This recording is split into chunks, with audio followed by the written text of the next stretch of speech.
Bidel Duran is in the studio with us. Good morning, sir. Good morning. How are you? I'm good. How have things been?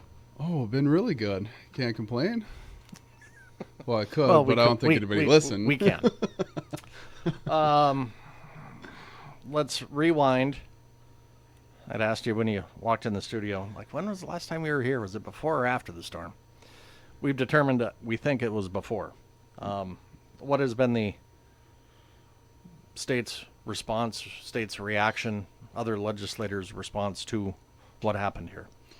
Well, it was a big shock to everybody that that type of storm can happen. Especially in Minnesota. When you have hurricane force winds going through a certain area, especially in the middle of the country, it's a big deal. Legislators reached out to me. I had a couple of legislators come up here and help me cut some trees down, which is really good. We've got a lot of support by there. But, from the state of Minnesota, there's only so much we can do, right? It's understandable. There's regulations. We miss FEMA, so we're not getting any FEMA money. So those federal dollars are not going to be there. But we still have state funding that's going to come. We have an emergency funding through the state of Minnesota that is going to be like a reimbursement type program, which is 75% of what was spent on the damages done here is going to be reimbursable through the state of Minnesota, and 25% of that is going to be on the city or the county or somebody other than the state of Minnesota. 75% is better than none. 75% is better than none, but living in the area that we live in, especially with 17% poverty level, and for the county we have 23 to 25% tax base that we can pull from, and then the city somewhere around 50%.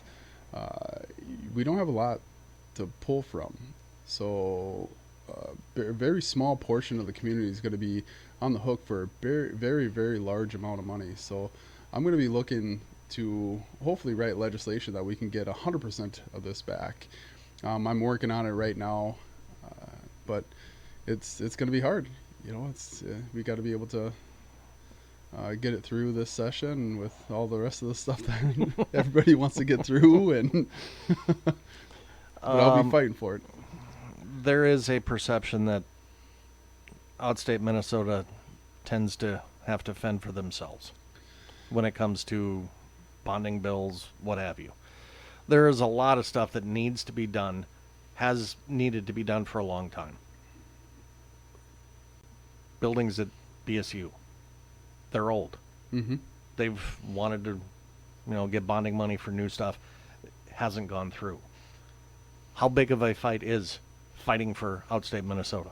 Well, it's pretty big. It's huge, right? When you have a good majority of the legislators that are from the metro or the 7-county metro area, they all want to keep that money there. And for a long time, let's just say we've been represented by a Republican, for a while. It just so happened that the legislation for the last few years has been in Democrat control. So there has been a mindset that the Democrats are just going to take care of themselves and then not take care of rural Minnesota, which rural Minnesota is usually a little bit more conservative than the inner cities. So there is a big big issue with that, and having to be able to work with the other side of the aisle to make sure that we get represented properly. I've been doing that a lot more, trying to figure out ends that we can do, because I'm tired of rural Minnesota being left behind. I'm looking at being a big voice down there. I think I have been a big voice, and we just need to keep fighting. We can't give up. Earlier this week, state Supreme Court had a ruling on gun rights. I'll admit I didn't even know this was going through the Supreme Court. What is the story with this decision? How is this going to impact northern Minnesotans? Well, It's going to impact northern Minnesota huge. Not only that, but it's going to impact the whole state of Minnesota. Especially in northern Minnesota, we're all hunters. There's a lot of people who like to manufacture their own firearms. But let's rewind real quick. Let's go over the case here. So, state of Minnesota versus Vagel went through the Supreme Court, and Justice Thiessen ruled that you do not, or a provision of our state statute is unconstitutional because it states that you have to have a serial number for each of your firearms. Well, Justice Thiessen said that is unconstitutional according to the federal law. And what is going on right now is there's a lot of cases that are going through the state of Minnesota where individuals are being charged with unserialized firearms, which are their quote unquote ghost guns. You know, the scary word about that. You know, ghost guns. What it is just that individuals manufacturing their own firearms, or ordering an upper and a lower, putting them together, and they don't have serial numbers, which was illegal before this court case came through.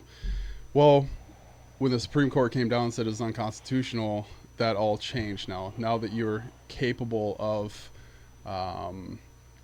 owning a firearm that does not have a serial number, you're allowed to have that now, which is going to be a little bit different for law enforcement. I can see that there, could be some sort of issue with that tracking and everything else. So there is some issues that are going to come with this, but let's be honest. Good people with firearms Aren't the problem. are not the problem. They never have been the problem. So restricting good firearm owners to do what they want with their constitutional abilities and rights, I think it's poor legislation.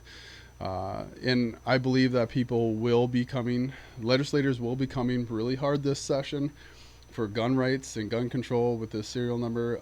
There's already a senator that has come out and said that he's going to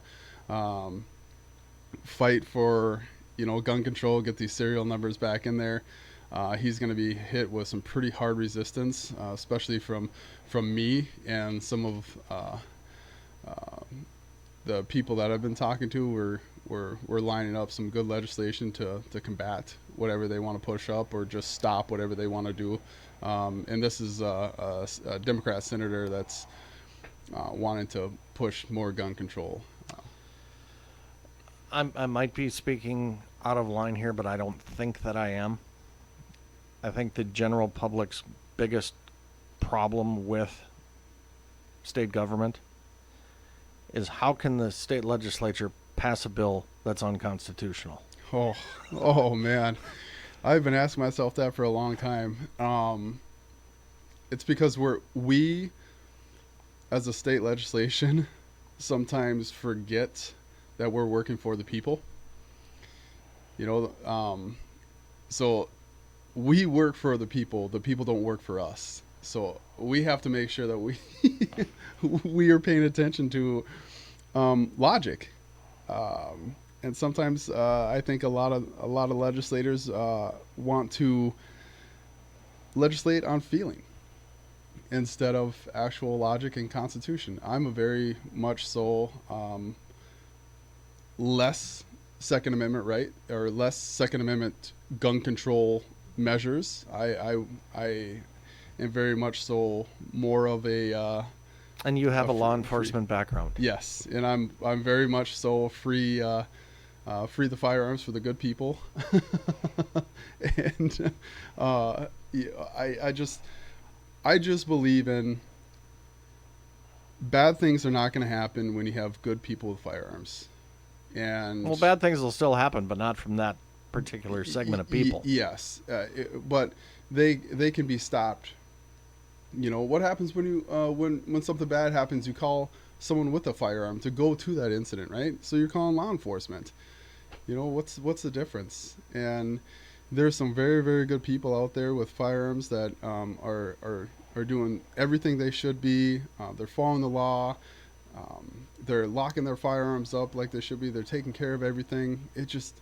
we're legislating based on feelings. We're not legislating based on logic, and that's what we need to get back to.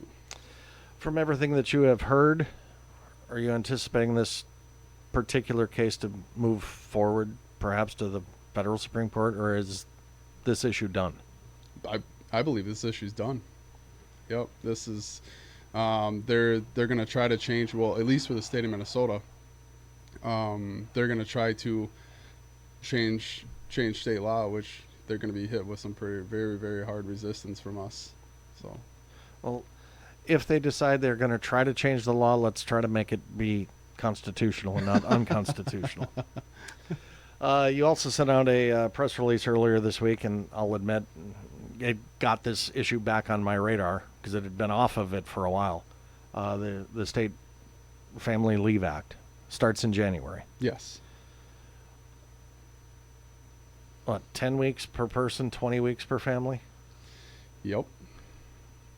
How are small businesses supposed to function if they have a staff member who's gone almost half the year?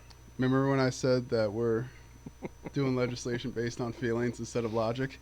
This is one of those legislations that is strictly based on feelings instead of logic. This is going to hammer and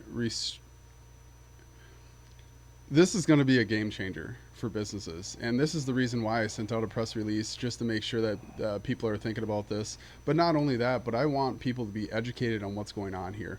This was pushed through in the 23-24 session, right? The biennium, which was under the Democrat control, under the trifecta, which means they had the governorship, the Senate, and the House of Representatives. They pushed this bill through and didn't really think about rural Minnesota again. And this is... I'm sorry, a small business in the Twin Cities can't handle this. No, it's a small business anywhere. But they have a little bit more bigger businesses that might be able to absorb this type of thing, or they have a program kind of set like this already, and so they're just modeling everything off of some of these bigger companies that can handle this. Well, you get up to northern Minnesota, and we have a lot of small businesses that are not going to be able to handle this. But people don't realize that your paycheck is going to be hindered by this program. You're automatically paying into this program. So it's at 0.88% right now is what you're going to be hit with it every time you get paid. Okay? People don't realize that. So whatever bonus or whatever raise that you think you're going to get is just going to get hit by this program. And we need to be cognizant of what's going on right now. On the Republican side of things, we were trying to battle this as much as possible, and we're trying to limit what we can have, but there was just no appetite from the other side of the aisle with us. There's no appetite to negotiate or to change this program up. What people don't realize is that this program will be abused, and there's no guardrails into this program right now that will stop it from being abused.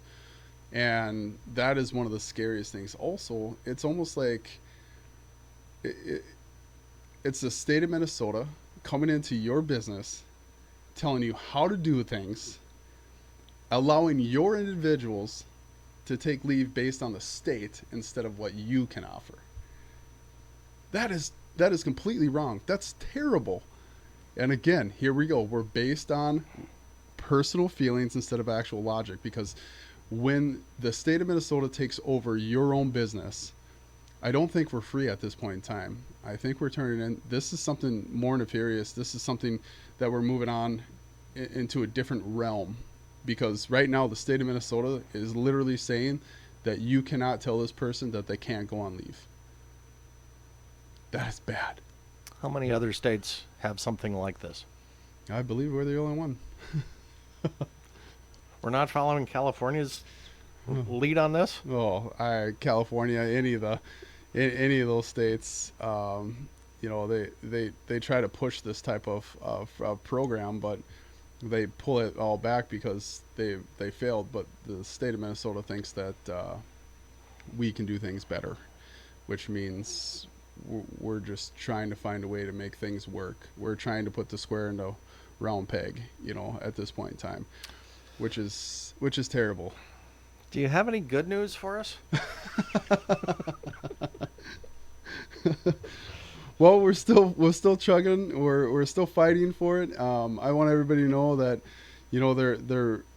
they need to start reaching out to us. I want to hear some of the concerns of the people, your listeners. I want to make sure that we as the Northern Minnesota are heard. So if there's any other concerns, especially your local business owners, to make sure that they're reaching out to me. We as a community need to stand together, because I can go down to St. Paul and I can be one single voice, or I can go down to St. Paul and be 1,000 voices, right? So as long as I have the community on somewhat the same page for particular items, I know we're never going to be on the same page for a lot of things, but as long as we come together as a community and say this is wrong for us, then we can actually fight together for something. Instead of me going down there and people asking me, well, how many businesses have reached out to you about this paid family medical leave, right? Well, 2 isn't going to get any reaction. 2 is not, and not too long ago, I had our co-chair in the Job and Workforce Center up here, which is Representative Dave Baker, and he gave a presentation at the chamber about paid family medical leave. And there was a small group of businesses that came there, but I also told them, I can't fight for Northern Minnesota if I don't know the problems in Northern Minnesota. If there's a concern, we need to be more active. We need people to start paying attention to legislation out there. I know a lot of people say they hate politics, but the problem is that the politics actually run your life. They dictate exactly how we operate in the state of Minnesota. People need to start paying more attention to that. And once you start paying more attention to that, you're getting more involved. And I wish people would start paying attention, especially the younger population, right? So we have to have a big push here for the younger generation to start paying attention to politics more, because in the future, they're going to know the ramifications of them being silent about things if they don't come together soon. This is obviously a question that you're not going to be able to answer, but 0.88% you said for this? Yep. Doesn't seem like a ton. Oh, It all adds up. it all adds up. If you had to guess how many point whatever percent is coming out of my check because of what's already passed 10, 15, 20, 30, 40 plus years ago, it's a lot, isn't it? Yeah. Just that little bit, and people say that Minnesota taxes are high. Oh, they are. Oh, yes, they are. We're in the higher percentage for states within the United States for being taxed very high. And the state of Minnesota has a lot of money. And we tend to put that money where it shouldn't be. Again, we're based on feelings instead of logic. We have a lot of social programs out here that we can peel back on. I know that's very controversial. A lot of people are probably listening and be like, whoa, what are you talking about, social programs? We have a lot of nonprofits that can be pulled back on. There's a lot of fraud that's going on in the state of Minnesota right now. So we're combating that. And what I'm saying is that we need to start being better stewards of our taxpayer dollars. We pay good money into the state of Minnesota for us to be protected and taken care of when the time needs. I'm very much so a small government guy, which means the state of Minnesota should not be coming into your life unless we actually need you, like a storm, right? That is when the state of Minnesota needs to come in there and be like, okay, here, how can we help you? But the state of Minnesota should not be coming into our lives and saying, hey, you're going to do this, this, this, and this because I want to run your life, because I think I can run your life better than you. That is not how government should be operating. The way that we should do this is take a step back, let the grassroots politics go, let the city of Bemidji run the city of Bemidji. People need to start getting involved. If they don't like the way that the city is ran, then they need to start speaking up. They need There's to an start coming election together. every November. Every November.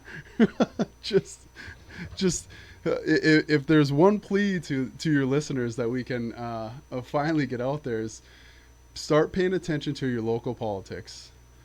And they are the ones that are going to have a bigger impact on your life. You know, your county board, even your township. You know, I went to a township meeting when I was campaigning, and I was listening, and it really surprised me. A township can actually dictate exactly what you can do on your own property. Isn't that weird? Shouldn't people actually start paying attention to that? Now your listeners like, what? Like, what do you mean my township can do this? Well, yeah, start paying attention, guys. We need to start getting people involved, and we need to start paying attention to what's going on. And I know there might be some concerns out there about people saying that, oh, even if I do get involved, there's nothing that's going to happen. Wrong. Never know until you try. You never know until you try. But also, I don't want to hear you complain unless you actually try. All right? Like, for me, I knew that there was something that needed to be changed within the state of Minnesota. So guess what? I stood up. I put myself out there. I ran for office, and here we go. Those are some of the things that I wish people would do. I wish people would stand up and say, I don't like the way... They don't have to run for office. It's not as glorious as what people think it is. Oh, and trust me, I don't think it's glorious. and that's, you know...